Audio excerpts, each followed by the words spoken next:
दुखापत होऊन देऊ नको, आले विघ्न दूर कर आणि सुख शांती गोविंदासोबत लोक आपापल्या पार पडतील असं आणि त्याला सद्बुद्धी दे हीच प्रार्थना करू किशन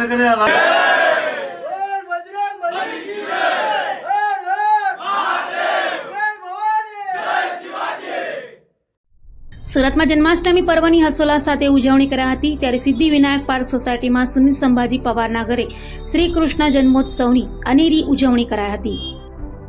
સુરતમાં ભગવાન શ્રી કૃષ્ણના જન્મોત્સવની હર્ષોલ્લાસ સાથે ભવ્ય ઉજવણી કરાઈ હતી ત્યારે સુરતની સિદ્ધિવિનાયક પાર્ક સોસાયટીમાં સુનિલ સંભાજી પવારના ઘરે શ્રી કૃષ્ણ જન્મોત્સવની ઉજવણી કરવામાં આવી હતી।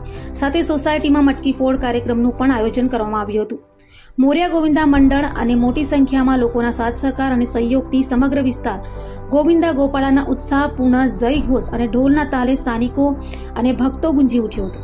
આ પ્રસંગે માયભૂમિના સ્થાપક અને શિવસેનાના પશ્ચિમ વિભાગના પ્રમુખ સુનિલભાઈ સંભાજી પવાર તથા અન્ય પદાધિકારીઓ સાથે ઉપસ્થિત રહ્યા હતા અને તેમણે ગોવિંદા મંડળોને શુભેચ્છાઓ પાઠવી હતી। સાથે ગોવિંદારે ગોપાલાના નારા સાથે દહીં હાંડી ફોડવામાં આવી હતી।